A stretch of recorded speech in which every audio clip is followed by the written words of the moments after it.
Let everyone say amen again. Amen. It is an absolute pleasure to be back in the Down Under. It has been many years since I've had the privilege of being here. And it's an absolute privilege to see so many of God's beautiful faces through each and every one of you. And I'm very grateful for the invitation to have come. And I'm very thankful to the Terosian household for just allowing themselves to be willing to hear the voice of God speak and tell them who to choose. And then, here am I. And so it is that I'm very grateful that we're going to study together. I'm really happy about this theme, Follow the Lamb. Very happy about it. And the reason I'm very happy about it is because I realize that there's a lot of confusion and complexity that's happening in our world. And it is worldwide confusion, whether it's the United States or the beautiful continent of Australia. And it seems like no matter where I go all over this planet, I'm seeing that a lot of individuals, the foundation to a lot of people's confusion, trials, tribulations, and various challenges is because even when they profess to follow God, they are often following God through the eyes and through the mind of another person. And so even though they're saying they're following God, they're actually still following another human being. And it can create a whole lot of problems. And so the Lord has really been impressing this thought way before I heard about this conference. The Lord has really been pressing on this thought, follow me. And the more that I keep hearing those words from Jesus, follow me, I am just so grateful that God has given me an opportunity to share with you throughout this weekend the things that Christ wants us to know about him, that we may faithfully follow the Lamb whithersoever he goes. Now, the reality is that there's a lot that we're going to cover this weekend. We're going to go deep. We're going to get into Bible prophecy. We're going to look at some of the heart concerns of God's people, the things that are holding us back from becoming everything that God has called you to be. I can assure you it is not just to America that I've been saying this, but I say this to the world at large. 2024 is going to be a very unforgettable year. There's so many things that are happening in our world. And while I have no prophecy that tells us that thus and so is going to happen in 2024, I'm just a very observant student of Scripture. You know, Jesus said in Matthew 16, he made it very clear. He said, you may not know the day or the hour. And he makes it clear that it's a wicked and adulterous generation that looks for all these times and all these other things. But we are supposed to pay attention to the seasons. And when you know that springtime is here, it is not humility to deny the reality that springtime is here. Yes. When we know that summer is here, it is not humility to deny the fact that we are living in summertime. And so it is that when we see the seasons in our Earth's history, that we see that there are events that God said was going to take place before he comes. And when we see those events, Jesus says, remember that it is near, even at the doors. And it's in that context that I'm saying to you that I know 2024 is going to be an unforgettable year. There's a lot that's happening in our world. Jesus is soon to come. His desire is that we are a people prepared to meet our God. Amen. And so the things that we're going to be talking about throughout this weekend, my hope and my prayer is that it doesn't just stimulate your mind, but it reaches directly to your heart. Amen. And to let you know that your Savior, your God, as well as my Savior and my God, is soon to come, and he wants us to be ready for him. Amen? Amen. Now, in order for us to do that, this is not merely a conference, but this is a prayer conference. Amen. That means that we need to spend some time in prayer. Amen? Amen. And so before we begin going into this message, I'm going to have a word of prayer right now. Now, I'm going to kneel to do that. Now, if you'd like to, I'd like to invite you to kneel with me. But if you cannot kneel, that's all right. You bow your heads wherever you are. But let's all pray together and ask God to prepare our hearts to receive the word. Let's pray together, family.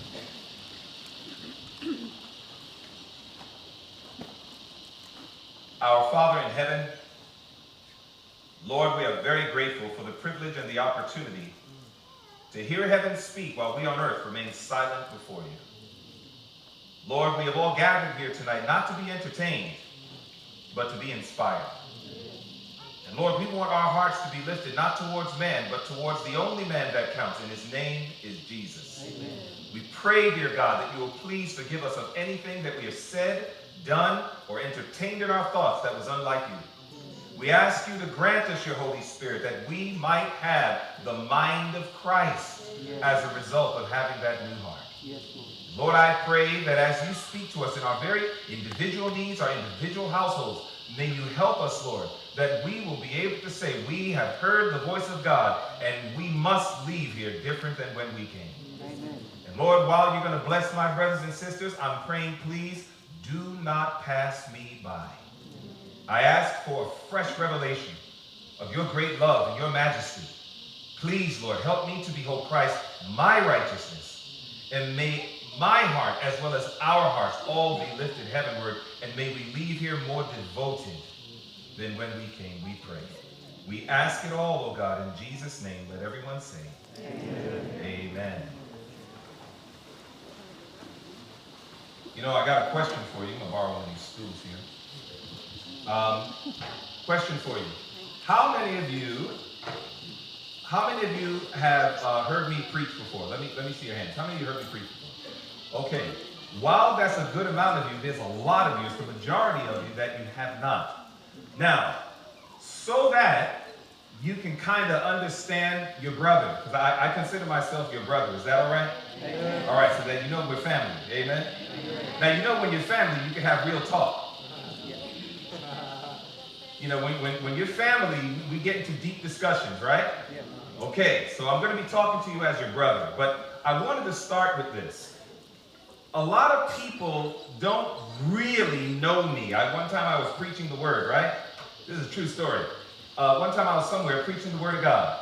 And as I was sharing Christ, they saw, wow, this guy's really serious. Oh my, he blessed my heart. And they were so happy with what they heard. So you know what this person said to me?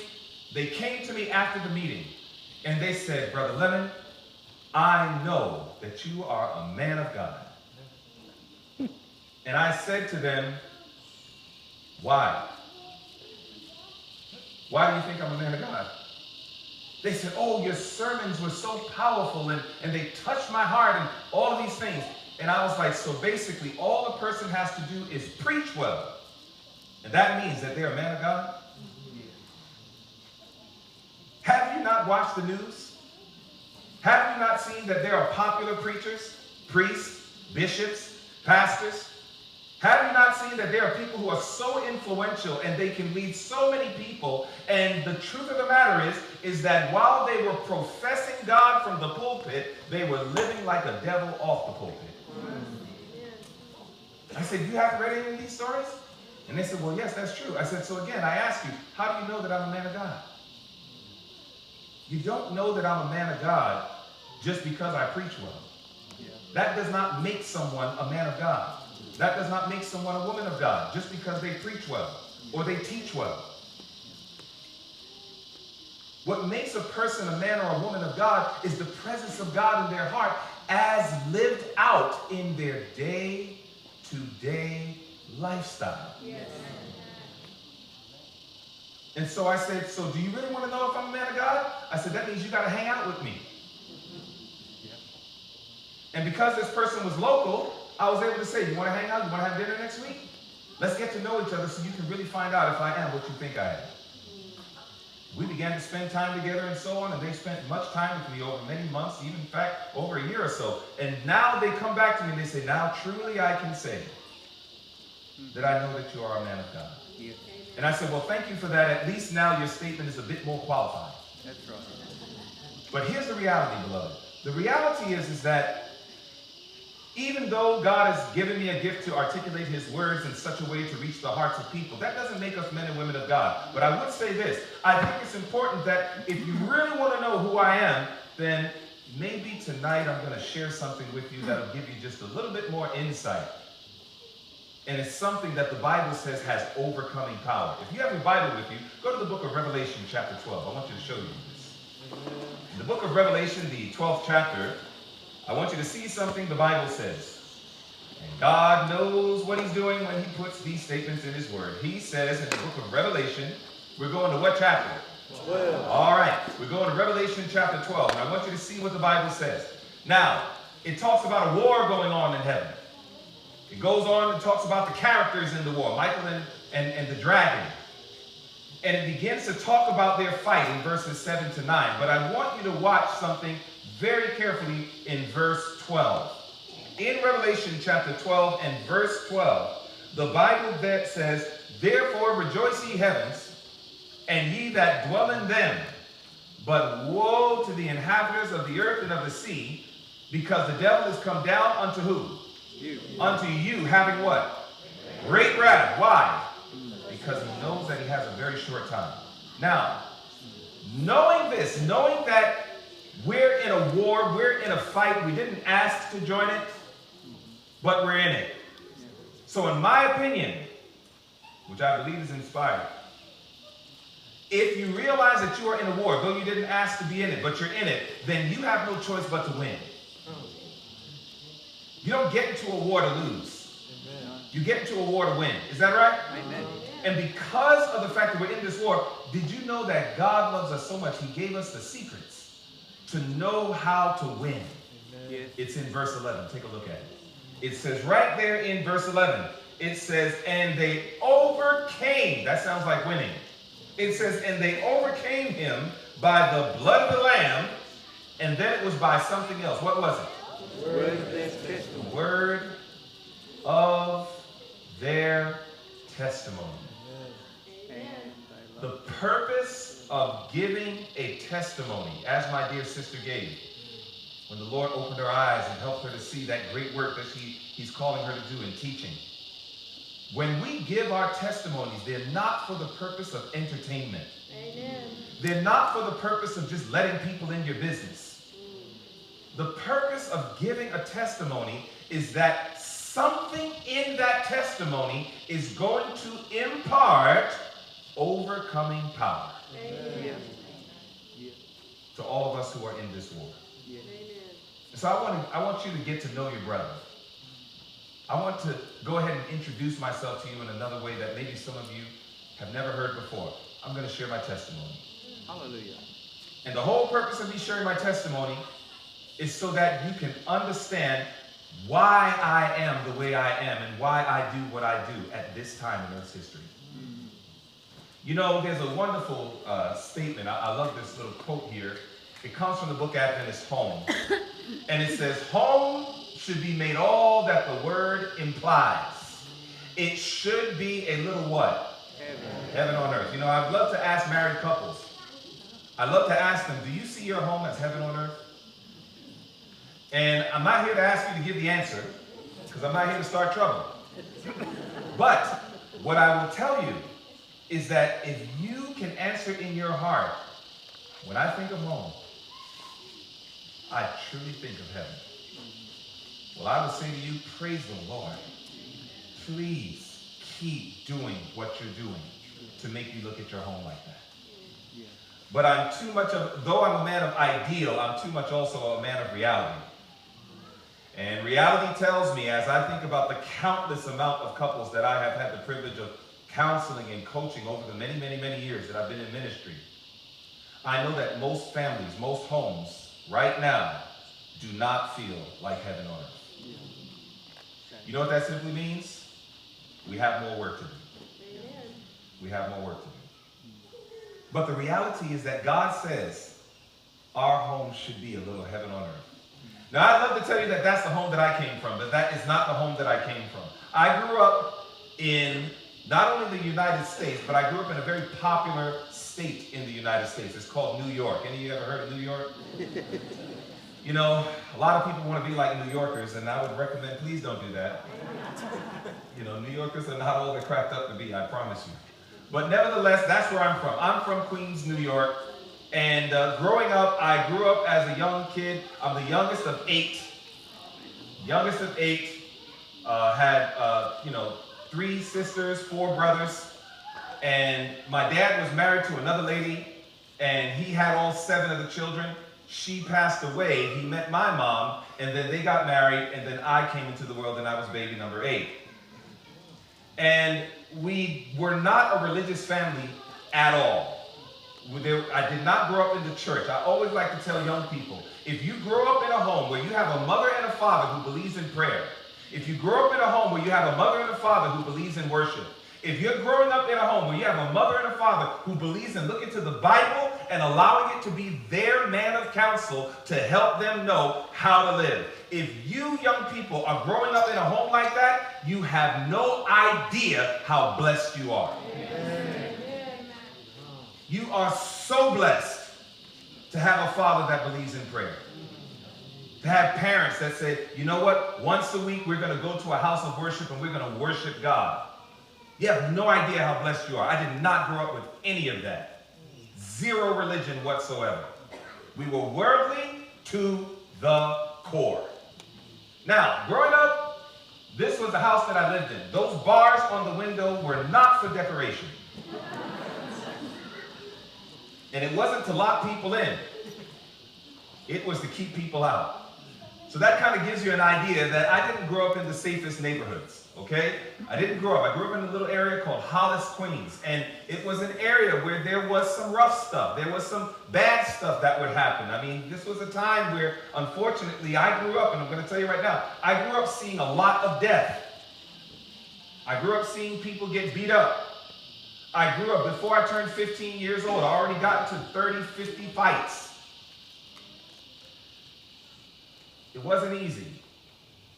And yet, that was the middle class lifestyle.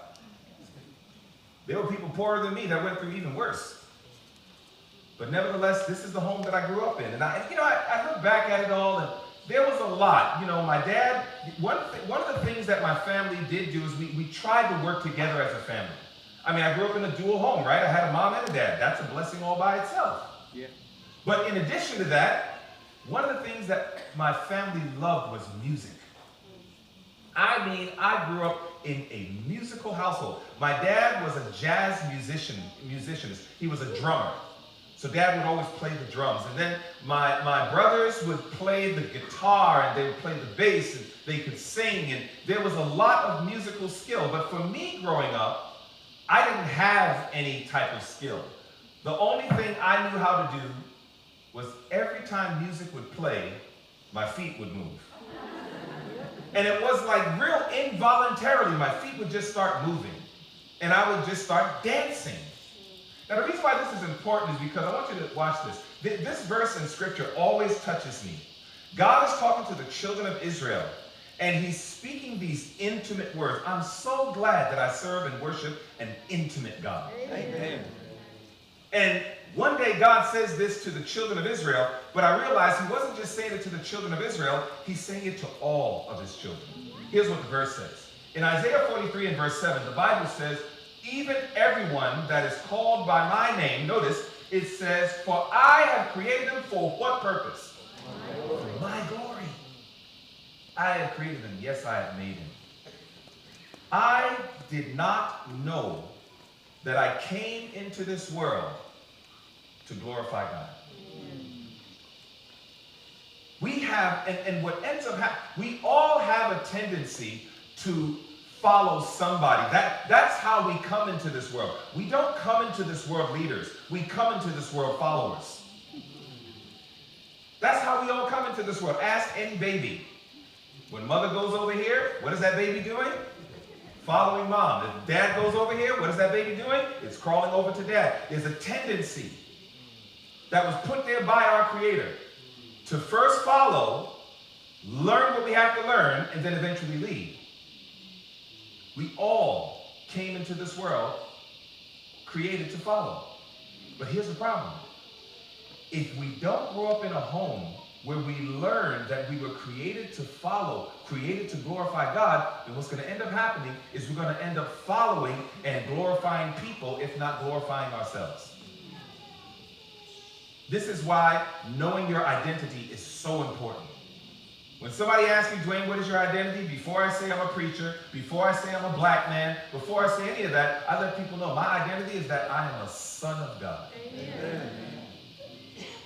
That's something no one can take away from me. I am a son of God. You are a daughter of God. That's your identity.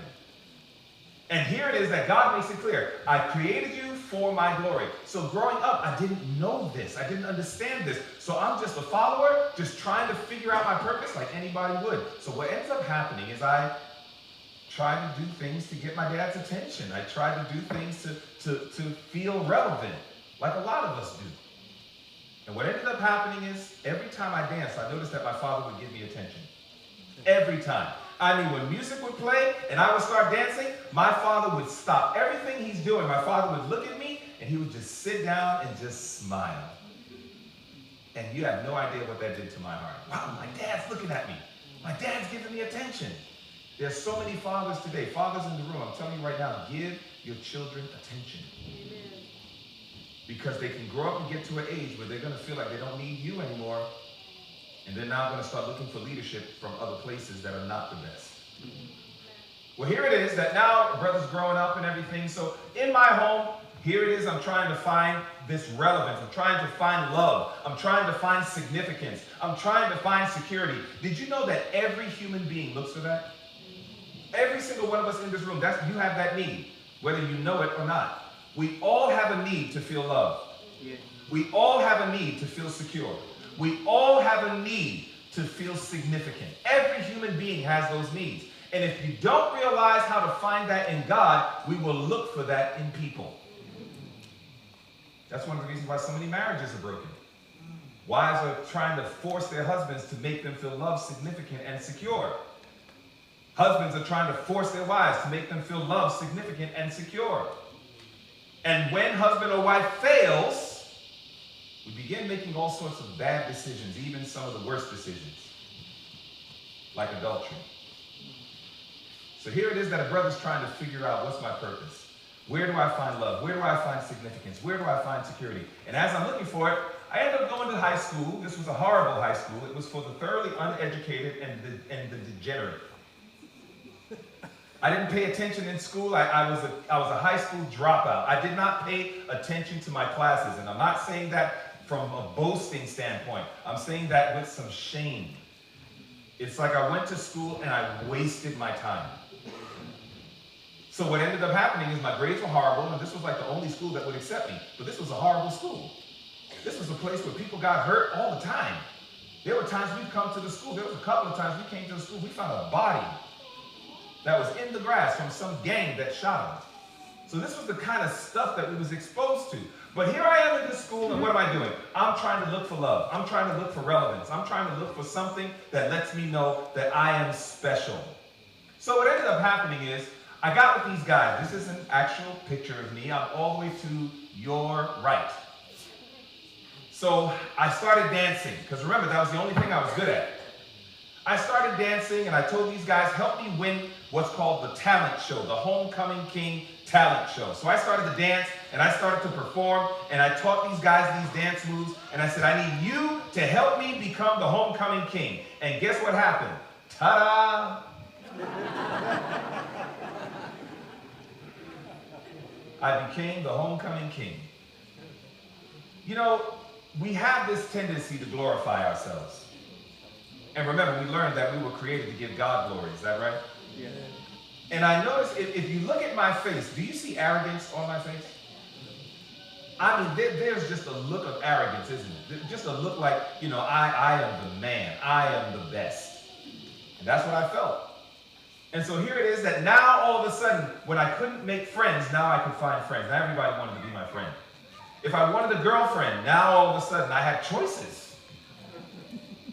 I became famous in my school. And all along, rather than me recognizing that God was real and in my life and trying to draw me to himself, instead it was as it were I became God. You know what's funny? Whenever I used to dance, the people in the auditorium, they would literally lift up their hands like this. And that was like an act of worship. You know, when you read the Psalms and David talks about lifting up holy hands. And here it is that I was getting this self-worship. And while I know nothing about God, I'm learning about the mind, character, and personality of Satan himself. I'm glorifying myself. I'm lifting myself up, right? So here it is, now I'm in school and I'm starting to do well, and all of a sudden I'm getting all sorts of praise and everything else. But what ended up happening is there was this other dance group that came to my school. They wanted to battle with us because that was big in the 1980s, as you can see up there, 1989. And here it is that they wanted to battle. So they came to my school and they started to dance. And when they started to dance, and the auditorium, they literally started to clap their hands and lift up their hands for this other group. What do you think I'm feeling? I'm very jealous. I'm very upset. And so I decide to go on the stage and I get ready to battle these guys. But somebody thought that I was trying to fight them. I wasn't trying to fight. I was just trying to dance. But what ended up happening is they kicked me off the stage and a terrible fight broke out. And those guys who came to the school got hurt real bad by people who thought they were protecting me. I came to the school later on and I was told, Dwayne, you need to get out of here. And I said, why do I need to get out of here? They said, those guys said you started the fight. I was like, I didn't start anything. They said, those guys were part of a gang from Brooklyn, New York called the Decepticons. And they said, those guys are going to try to kill you. So you know what happened from that night? I became a high school dropout. My mom said, you are not going back to school because those boys are going to try to kill you. And so next thing you know, I said, Mom, look, I got to go back to school. She said, you can't go back to school anymore. I said, well, what am I supposed to do? She said, get a job. So I started working as a teenager because I couldn't go to school. And what ended up happening is I didn't do good at jobs. I was never good at listening to people. I just kept getting fired. I said, I guess I'm not made for working for people. So here it is that, after a while, I just said, this is not working. So they ended up finding the guy who started the fight, and sadly, they killed him.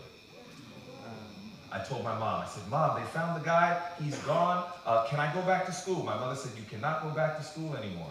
I'm still scared. I said, okay, well then can I make a career out of dancing? And I was really big into hip hop and R&B music. So this was the culture that I was in, hip hop and R&B. And I said, can I make a career out of dancing? Can I become famous? My mother said, do you think you can do it? I said, I know I can do it. She said, then go for it. So I decided to do that. So I joined this group. This group was called Quiet Storm. This group called Quiet Storm, the reason we used the name Quiet Storm is because we said we walk soft, but we hit hard. So that's why we called ourselves Quiet Storm. We would go from one club to another club, from one house party to another house party, and we would start auditioning and all these things. And I was like, okay, I'm going to become famous. I need to start preparing to become famous. So one of the things they told me to do is they said, you need to do a photo shoot. You need to start taking photos of yourself, and you got to put it out there. So I ended up taking these photos, and you see, New York lifestyle teaches you to look rough, even if you're not rough. And so here it is that we don't smile. That was a bad thing. That's why if any of you see any pictures, if you Google my name, you're always going to see me like this. And the reason why was because I was trained in my youth not to smile and to look rough. But when you're born again, you no longer reflect the mind, character, and personality of the world. You reflect that mind, character, and personality of Jesus. And one of the things I learned about Jesus, contrary to some people's popular opinion, is Jesus loves to smile. And so it is that I would start doing that. But back then, this is what I did. And then I would take all these photo shoots. These were action shots. And those would be the things that I would do. And I would say, okay, this is it. This is me. And I started to share it around. I started to go to different places and perform. And they told me that I was pretty good. They said, you are a very good dancer. And it was the only thing that that I was confident in. I didn't feel I was handsome. I didn't feel like I had good clothes or any of that stuff, but I knew how to dance. And so I started to go ahead and perform. So I ended up going to this place one night, and this is what I did. That's me. And I ended up doing this, and somebody was watching me. And as they watched me, they were like, wow, this guy's really good. And next thing you know, when I was finished doing this performance, I got so many phone calls, and people said, hey, we want you to start dancing with us. So next thing you know, one night I got a phone call from somebody I didn't expect. Now, a lot of you are not going to know who I'm talking about. But anybody who is familiar with the hip-hop culture is going to know exactly who I'm talking about. I ended up getting a phone call from Queen Latifah. And Queen Latifah called me and said, I want you to become a dancer for me. I want you to become a choreographer. So I started to go on tour with Queen Latifah. Before you know it, this little boy from New York City was on TV. I started to perform with the celebrities. This young lady up top, she is a major R&B star to date as well, as is Queen Latifah. She's a major hip-hop and star and actress. And her name is Brandy. And Brandy was huge. Brandy was a tremendous success. And I started to dance and choreograph for her. There was a guy named Heavy D. He was a major hip-hop artist. He died some years ago. But he was huge. And I started to dance for him. It got to the point that I wasn't just dancing all throughout the U.S., but I even went to London. And that's where I was with Brandy. And it got big because now I'm making money, I'm on TV, and I'm literally famous. Now I'm in the music videos. My parents were amazed. They said, Dwayne, you did it. You made it. And I said, yeah, Mom and Dad, I told you I would do it. But there was something my mother told me when I was a teenager. Mothers have a very strong connection with their babies. And one day I was behaving like an absolute demon. I remember my wife when she was just my girlfriend, and my wife asked my mother, tell me about Dwayne when he was young. And I was like, oh no. You know, Mom, please don't ruin it, you know? She said, tell me about Dwayne when he was young. And my mother said, Dwayne was a demon. I was like, yeah, I'm not gonna have any chance for her. I was a bad kid. And do you know, one night I was at the height of my rebellion. And my mother was like, why is it that you won't listen? Why is it that you can't seem to do anything right, Dwayne? Why is it that no matter how much I tell you to do right, you keep doing wrong? And I'm just hanging my head down and just, you know, trying to be respectful, but I'm not listening. And then my mother says, don't you know that one day you're going to be a preacher? Oh. And that was the first time I lifted my head up. And I looked at my mom, and I said, what did you say, Mom? She said, God has brought you in this world to preach his word. Wow. And as a little teenager, I said, Mom, hear me and hear me good. I will die before I become one of those hypocrites. And God, I can imagine, was up there in heaven like, yep, you're right. Yeah. Because you need to die to self to become one of my servants. Yeah. But that's what I told my mother. I'll die before I become one of those hypocrites. I hated Christianity and I hated preachers. I felt they were the biggest hypocrites out there in the market. So my mother said that, but here it is, I'm just doing my thing. So now I said, Mom, see, I told you I was going to become famous. Before you know it, I started to work with all of these guys. These guys are huge in the hip-hop industry, okay? Not just merely in the U.S., but really all over the world. If anybody knows anything about hip-hop, you know these guys. And here it is that I started to work with them, and I started to dance with all of these guys, and started to do all these performances. Notice how none of them are smiling, right? See that? Told you. It was a training. It's a training. It's a brainwashing to make you act rough and tough like a gangster, and then sometimes you even get killed. I started to do commercials. I started to do Sprite commercials. I started to do Coca-Cola commercials. I started to do acting and clothing lines like Hugo Boss or L'Oreal and Nike. I started to do all of these things, and I just couldn't believe it. It's like I'm making all this money, I'm doing fantastic, and life just seems to be great.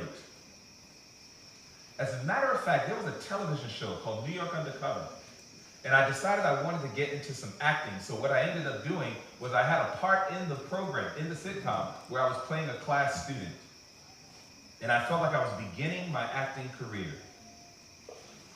And then one day I got a phone call. Sometimes we get so blinded by our passion to do something that sometimes God has interesting ways of getting our attention. My nephew Charlie gave me a call. He grew up in Brownsville, Brooklyn, New York. It was a terrible, terrible, terrible place to live. But he was desperately poor and he was struggling.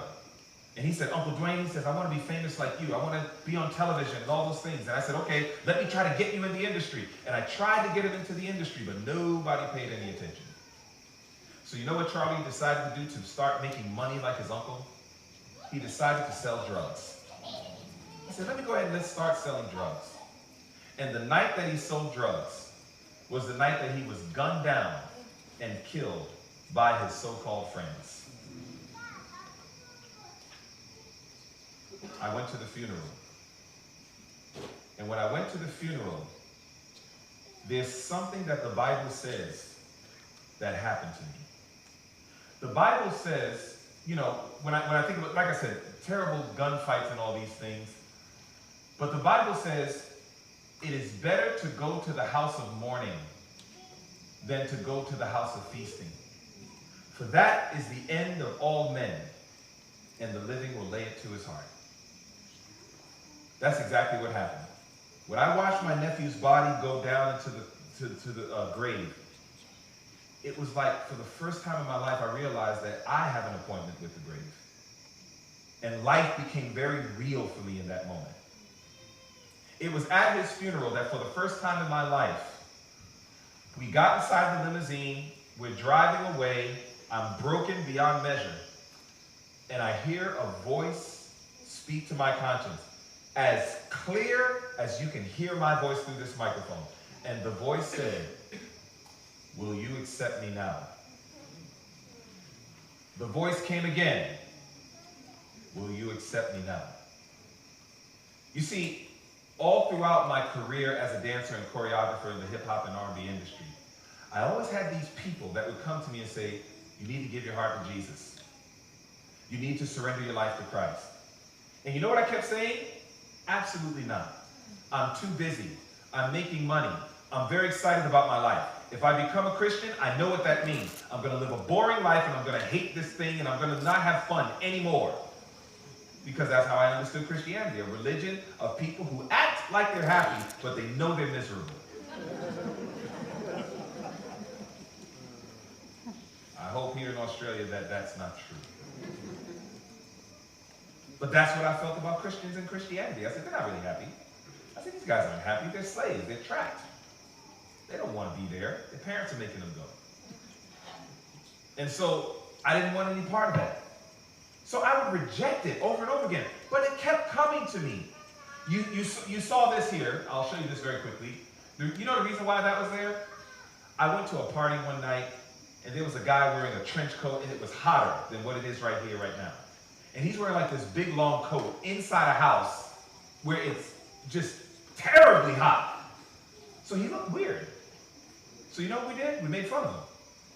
We was like, hey, man, what's wrong with you? You cold? And we're just joking, and he didn't like it. So you know what he did? He left the party. We leave the party, and we follow him. And we're following him, and he starts running. So we start running after him. And he's just running, and we're just like, ah! And we're calling names on him. And what he did was he stopped, and he decided to show us what was under his trench coat, which was a sawed-off shotgun. I literally was running towards him and stopped, and I was looking right down the barrel of that gun. My friends jumped to the right, they jumped to the left, and I'm frozen in fear looking at that gun. I'm about right here, he was about where the front row of these chairs were. And I'm looking down at the gun, and it was like I saw his finger move in slow motion, and he just went boom, and you could hear the explosion. All I could do was close my eyes and wait for my insides to come outside. Nothing hit me. And that's impossible because a shotgun doesn't shoot a bullet, it shoots pellets. So it spreads at a very wide diameter. Nothing touched me. The Bible talks about angels. We all are born with angels that have been appointed to us. And I believe that my angel came right there in front of me and caught every pellet to make sure that my body didn't get hit. We went to another party, made fun of another guy. You didn't learn. I mean, you would think that I should have learned by now, right? Stiff neck. We make fun of another guy. He was living a homosexual lifestyle. We were making fun of him because of his lifestyle.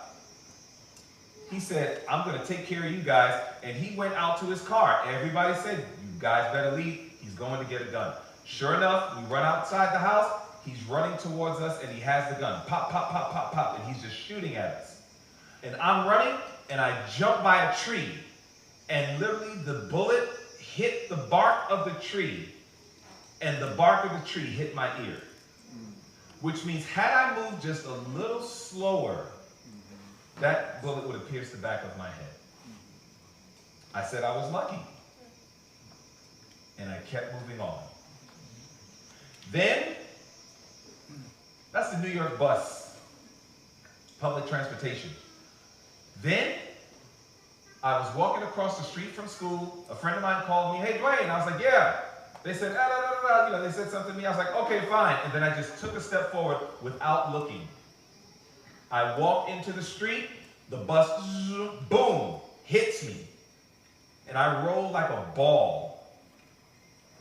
They said the front of that bus had such a dent in it, because these buses were metal, had such a dent in it that it was like my body put a dent in the bus. My head cracked the entire windshield. I went to the hospital. They said, not a broken bone or anything. They said, just a bruise. That was it. Again, the Bible says that we have angels. And I believe when that bus was coming, my angel just came in and took the hit. And then to make it look real, my angel just went poof and just hit me. And then that's when I made me start running.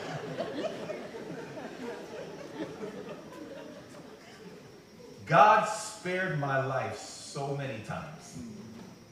So by time I'm at this funeral again, this is when when the voice said, will you accept me now? It was like I couldn't resist it anymore. I knew it was God. I made a decision. I said, all right, Lord, I'll follow you. It was from that point that now I had to make a decision. Because again, I don't have a religious background. So now I got to make a decision. So I went to a Roman Catholic church. And it was interesting. Very interesting. You know, it was communion. Now, I'm coming from the world. You got to remember that. It's communion time. And I was like, well, free food, right? That's the way I looked at it. Because I had no understanding of the whole religious, context to communion. But I felt like bread and grape juice, so I thought, but when I took the grape juice, I drank it, and I was like, hey. I know what this is. It was alcohol. And I was like, they serve real alcohol for communion. So I drank that thing with gladness. I said, when's the next communion? Free wine, you gotta be kidding me. It's like, so in my mind, I'm really uneducated in religion. I don't understand. So I started doing that. But Hail Mary, full of grace, and all these other things. And I was like, okay, this is getting tired. I don't like this anymore. So I left that. Then I would go to other churches.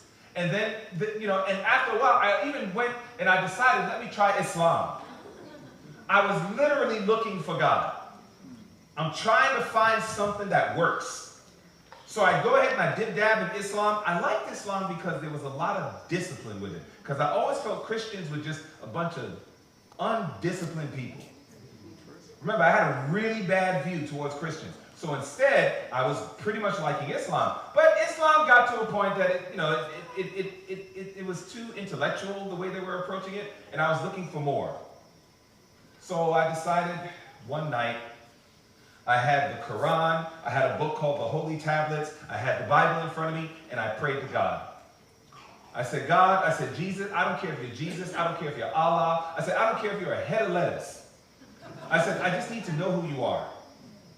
And then I said to God, and I'm going to give you until tomorrow. If you do not answer me by tomorrow, I was going to join this offshoot Islamic group called Nuwabians. And I promised God, I said, if I join the Nuwabians, I will be public enemy #1 to Christianity.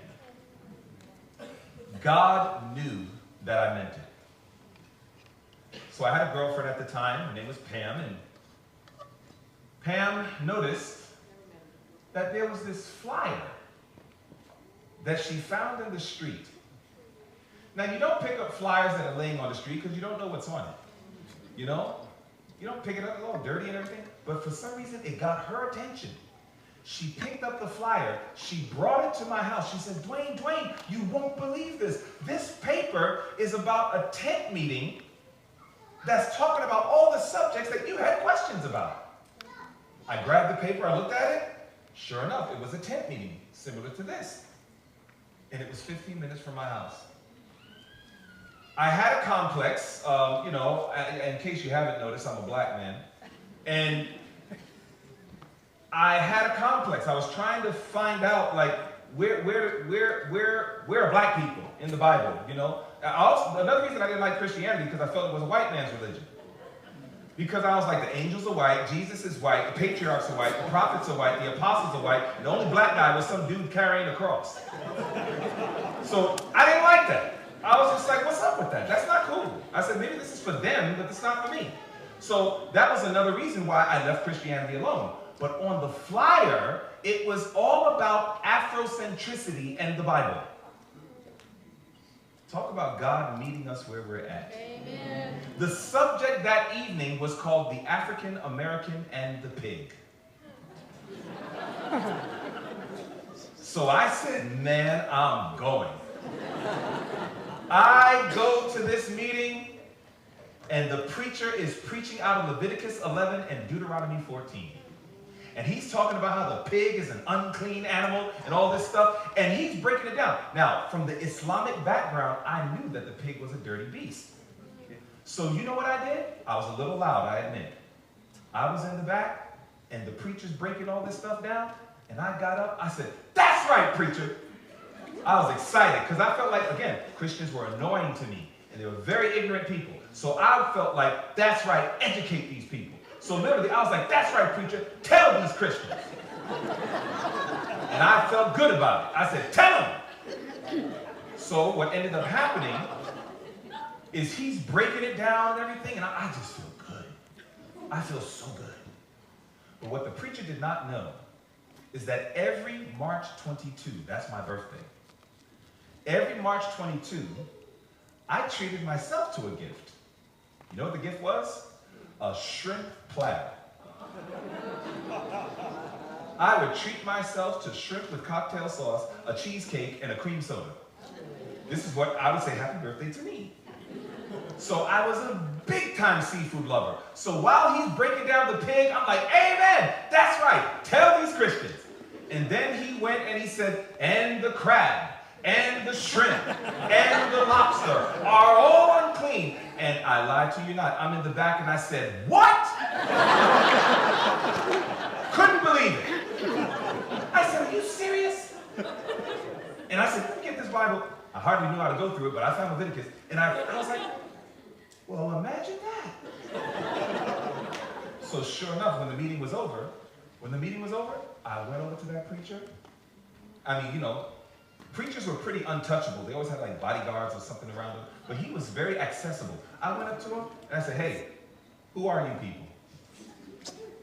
He said, what do you mean? I said, who are y'all? I said, I've never heard a Christian group teach like this. I said, who are you people? He said, oh, we're Seventh-day Adventist Christians. I said, what's that? Never heard of it. I'm 20 years old, never heard of it. So I said, what's that? He said, sounds to me like you want to study. I said, oh yeah, I want to study. He says, okay, we'll send somebody to your house. I said, great. Here's my number, here's my address, everything. So this guy comes to my house. And boy, I was going to annihilate him. I said, man, I'm going to give this guy everything I got. And so he sat down and I sat down. And I said, okay. I said, are you ready? He said, sure, Dwayne, go ahead. I said, I think the Bible contradicts itself. One minute it says Jesus is the Son of Man, then it says the Son of God. How in the world can you be both? Prove it.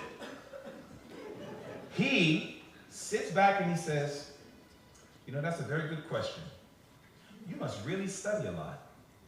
Then he said, turn to this book in chapter and verse. And he just told me exactly where to go, and it cleared up the question. I was like, all right. I was like, that was pretty good. And I said, okay, what about this? And I give him another one. And he would just keep saying the same thing. You know, you really study a lot, Dwayne.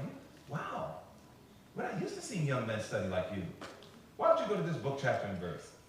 And then he would shut down my other question. After he did it about 4 or 5 times, I stopped the Bible study. I said, stop. He was like, what's wrong? I said, nothing's wrong. I said, how do you do that? He said, do what? I said, that. I said, you know where everything is in the Bible by memory. How do you do that? He said, Dwayne, people who love God spend time in his word. Such a simple answer. Yeah. And then I said to him, I said, can I learn how to do that? He said, Dwayne, there is no mind too dull that God cannot make brilliant. Hallelujah. He said, you can learn anything. And that's when I dropped my guards and I said, okay, teach me. Yeah. They studied with me for several weeks. And I will never forget that day in October of 1992, where the pastor said, I now baptize you, Dwayne. Amen. In the name of the Father, and of the Son, and of the Holy Ghost. And he baptized me. Yeah. It was from that point forward that I was like, I can't believe it. I'm a Christian.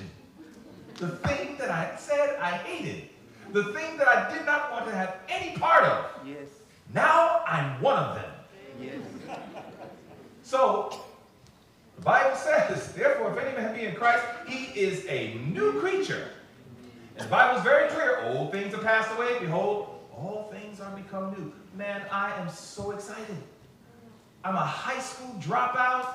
I know nothing. And now I'm joining this church. And this church is like always encouraging you to study and to read. And I was just like, man, the other churches didn't push me to read like this. But you guys are like pushing me to read. You really want me to understand this stuff. So before you know it, what am I doing? Man, I'm learning Bible prophecy. It got to a point that stuff started happening with me that I didn't even know could happen. Like, I remember I started reading Bible prophecy and learning all this stuff, and I had a 20-minute walk from the bus stop to my house. So I would get off the bus and say, okay, and this is before Bluetooth. And I would just get off the bus and start talking to myself. And I would just say, okay, 490-year prophecy. Where does it begin? Daniel chapter 9, verses 24 through 27. All right? What does it say in verse 24? After going forth with the commandment to restore and to rebuild Jerusalem, and so on. And I was like, well, when did it begin? Well, it began in 457 BC. Well, why is it that you chose that one? And I would literally talk myself through prophecy. I'm literally walking myself through it. And I'm so excited because I can't believe my brain could learn this stuff. It's like I literally thought, this brain has smoked some weed. This brain has been afflicted by some alcohol. This brain has done a lot of bad stuff. This brain should not be working like this, but it's working. And I am floored that I'm not only learning scripture and memorizing scripture, but I'm actually loving the process. Amen. So what did I do? I started learning about the sanctuary. The gospel through the sanctuary. I was like, sanctuary? What is a sanctuary? So I'm going through all these things. So what do? I tell my buddy Damien. Damien was the guy, the light-skinned guy in that picture, the 4 people. Damien was my best friend. I said, D, you got to hear this. He heard it. He said, I'm in. He gets baptized. I said, all right, man. I said, check this out. You're Elijah, I'm Elisha. Let's go light the streets of New York up on fire. So we were like, let's go share. So before you know it, we're going to Subways now. And when we're going to Subways, we buy a whole bunch of books from Amazing Facts. We would set up a table. We'd stop at the Subway. I would tell Damien and a couple of other guys, I said, you guys go to the people coming off the train. You guys go to the people that's going to the train. I'll stay right here, and I'll take care of everybody. Send them to the table. Now, you got to keep in mind, I only know like 2 Bible verses. But I was so excited about the 2 Bible verses that it appeared as if I knew the whole Bible. So literally, I was telling people, like, listen, did you know that God so loved the world? I might have known those 2 verses or so, but man, I taught that thing like I knew the whole Bible, and people would come over to the table. I would say, my brother, do you know what the mark of the beast is? They would say, no, I don't. I said, how do you know you don't have it? They literally would say, I don't know. I would say, this book will help you. And before you know, they're taking the books. We had at least 5 baptisms from that little subway ministry. You see, God doesn't need you to be a genius, but he needs you to believe. If you just believe, you will be amazed at how your enthusiasm for the Lord will become contagious. And people will start saying, I want what you have. So Damien calls me up and he says, hey, Dwayne, I'm going to bring this young lady to the study I met at school. I'm going to bring her to the study tonight because I started holding a Bible study at my house. So next thing you know, God says, I'm going to turn you into an evangelist. And I said, amen. Amen. But I don't know if you know this, but Stephen Haskell, who's one of our Adventist pioneers, when his wife died, God still had great work for Elder Haskell to do. So do you know what God did? God spoke to his servant, Mrs. White, and Mrs. White told Elder Haskell, it's not good for you to continue in this work as a single man. You need to be married because the nature of the work that God has called you to do, you need to have a partner, a spouse with you. Well, I didn't know anything about Haskell, and I didn't know anything much about Mrs. White back then, but I did know that I needed a partner. I knew that if this is the lifestyle of the work that I'm going to be doing, Lord, how are you going to do it? So again, my friend Damien tells me, hey, there's this person that I met at the Bible study, and I'm bringing to the Bible study. So she shows up at the house, and, you know, I remember opening the door and I saw that face, and I was like, welcome to the Bible study. I mean, man. I was like, sister, let me walk you to your seat. But no, my friend was interested in her, and I had a girlfriend. So, just being honest. So here's what happened. While you know, I was like, welcome to the Bible study because she was gorgeous. But I knew hands off because my friend liked her. What I didn't know is that she didn't like my friend. She had no intentions of being with him. Also, what I didn't know is that, and believe me when I say I'm absolutely confused on this, but when she saw me, she felt like, oh my, I'm glad to be at the Bible study. So, here's what she did. Little rascal. Here's what she did. My girlfriend was mad that I became Seventh-day Adventist. She wanted to live a worldly lifestyle. So we were fading apart as I took God seriously. So I'm sitting down, and she's sitting next to me, and Alexandra is her name. She's at the Bible study. We're all going through the text. I said, let's turn to this text. And when I told her to turn to the text, my girlfriend didn't know where to find the verse. So I went to help her. And when I went to help her, she went like this. I can find it. So remember, because she's mad. She's just mad about everything. She hates what I've become. So when she did that, I can find it myself. Alexandra goes like this. She couldn't help but to notice, oh, they're not getting along. She told me this afterwards. So, it's a small little network. The word got out that Dwayne and Pam were over. And she made it clear to my friend that, nope, I have no desire to be with you. So what ended up happening is she's single and I'm single. And so I'm minding my business at my apartment, and next thing you know, I hear the doorbell ring. I was like, who could that be? And I opened the door, and it is her. She says, hey, I wanted to know if you wanted to watch a sermon together.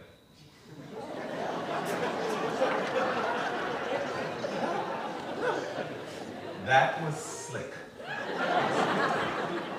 And I'm like, sure, let's watch a sermon. I'm being gullible and goofy. I'm just like, oh yeah, sure. You know, I don't even get it. She had a plan. Long story short, we became friends. And then next thing you know, I clearly began to like her very much, and she did me. And I asked her, I said, would you be my girlfriend? And she was like, absolutely. Studied with her a little bit more, she got baptized. Studied with her sister, Joan, she got baptized. Studied with her brother, Carl, he got baptized. And what ended up happening is one day we're just liking each other a lot, and eventually it progressed into love. And one day we're sitting on a couch together, and all of a sudden, I noticed she was getting lower. You know, I could see it from my peripheral. And her height was just getting lower and lower and lower as I'm sitting on the couch. So I'm like, what is she doing? So eventually I looked, and she went down on her knees. And she had this real serious look on her face. And she said, Dwayne Lemon, I need to ask you a question. I said, what's that? She said, will you marry me?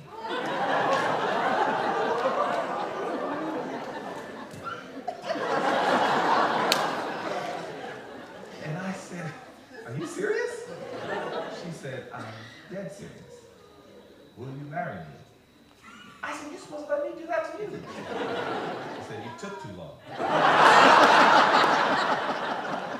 She ended up marrying me. I said, yes. And we got married.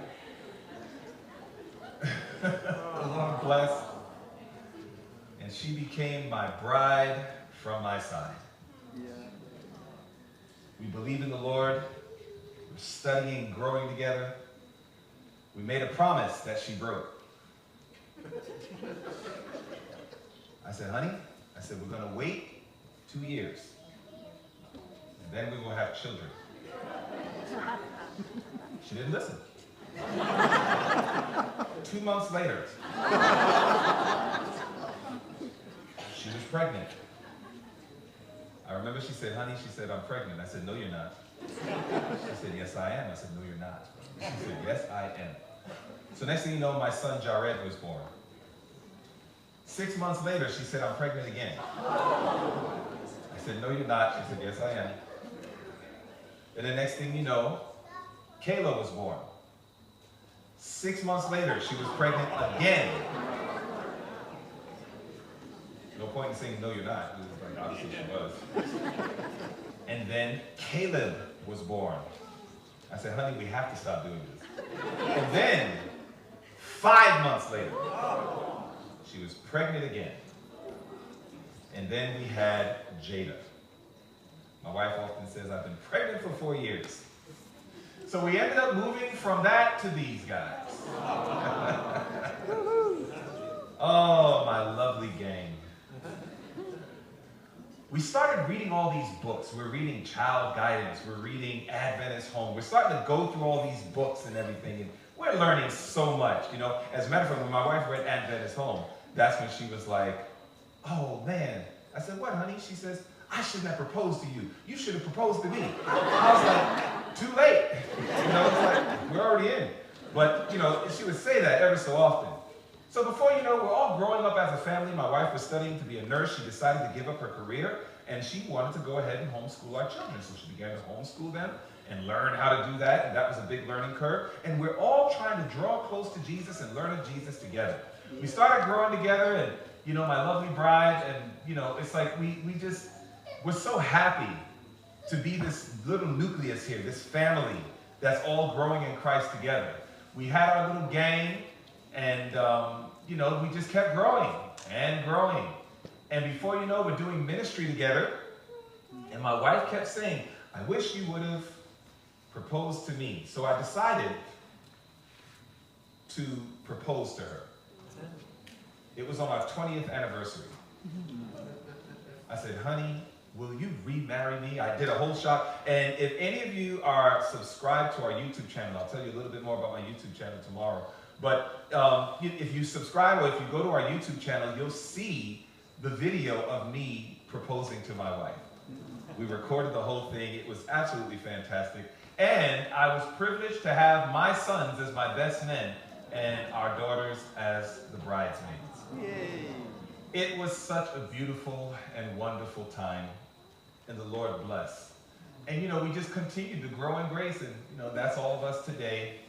And my children are ages 25, 24, 23, and 22 years old. And they are the love of my life and the love of my heart, and we all grew up in the church and everything, but sometimes as young adults, there are some decisions that, you kind of have to go through that phase where you're kind of you're not following mom and dad's God anymore. You got to follow your own God. And sometimes that's a journey. And that's where my children, some of them are. No one has denounced Christ, but at the same time, they are not following through on all the things that they learned growing up. But one of the things that my wife and I learned is that when the love of God is in your heart, when you've learned to follow the true Lamb, you know how to love your children in spite of the choices that they make. And this was very profound for me in helping to lead them continually to Christ. And so it is, beloved, all along, the Lord had plans to meet our deepest needs for love, because he says, I have loved you with an everlasting love. When it comes to significance, God says, I know the plans I have for you. Plans to give you hope and a future. When it comes to security, God says, remember, never will I leave you. Never will I forsake you. The greatest thing I discovered in following Jesus, to follow that Lamb, is that I have found true love. I have found true significance. I have found my true source for security, and it's all in him. Amen. And you have no idea how much I count it a privilege that the work that I do is to travel all over this beautiful planet, to meet lovely people like you, to encourage and build your heart that you're in a process. Some of you are at the end result of it, some of you are at the beginning, some of you are in the middle. But God is not through with any of us yet. He wants all of us to understand that there's a great plan and a great purpose for your life. There's a great work for us to do. And the Lord, the same way that you learned about your brother tonight, you learned a little bit about your brother, the journey that God has brought me on to bring me to this precious place, that now I have the privilege of being a mouthpiece for the Master. And to go throughout all the world to encourage you, to let you know, hang in there, you stay strong and you stay focused, because God is not through with you yet. As God wasn't through with me. And I want to encourage you. And I want you to know that there's great things getting ready to take place this year. There's great work that needs to be done. Yes. And the same way that God plucked me out of the fire at such a time as this, God wants to do the same with us. And I want to make this appeal to each and every one of us, because I'm speaking from my heart. There are some of us that are at a place, maybe you even got to a place where sometimes you're wondering about God. You're thinking to yourself, I don't know about God. I don't know if I should really take him that seriously. I try to, but I run into various struggles. I run into battles. Maybe you're not even convinced that you're valuable enough for God to even chase after you. I'm here to let you know you're more precious than you could possibly imagine. Amen. If you run away from God, he's going to chase you down. He's going to do everything possible to reach yours and my heart, because God wants to not only win us, he wants to transform us into his lovely image. And so I'm wondering, especially if there's any young people, the young people today, I really lift them up in prayer. Young people, if there's anybody in here who says, you know what? I've been feeling the pull of the world. I know the pull of the world. I know the attraction of the world and worldliness. And I'm wondering if there's any youth here, especially young people, my teenagers, my young adults. If there's any of you that are in that struggle right now, and you're just saying, Brother Lemon, please pray for me.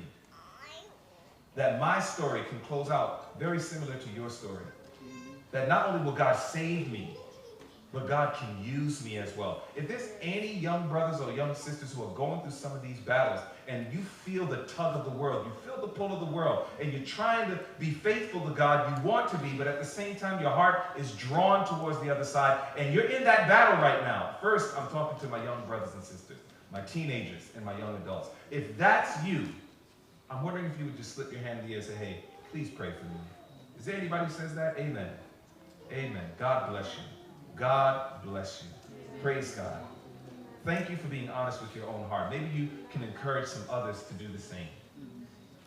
I'm wondering if there are any older adults. You know, we like to think that older adults just got it all figured out. We'd like to think that older adults just have it all together. But the reality is, no, we don't. Sometimes we get caught up in thinking that we have to just keep putting on a front and keep making it look like everything's all right, while sometimes we're breaking down and breaking apart on the inside.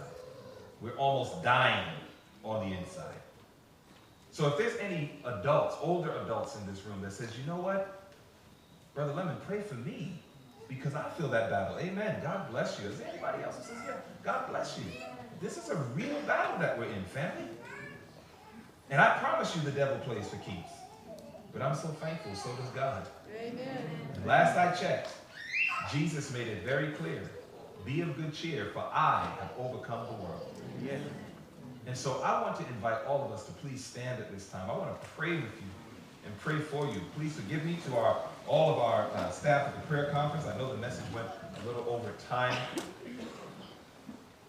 But I'm thankful for this result, that we have many hearts that are really crying out for prayer. And I know that there's probably some other people who have different thoughts in your mind.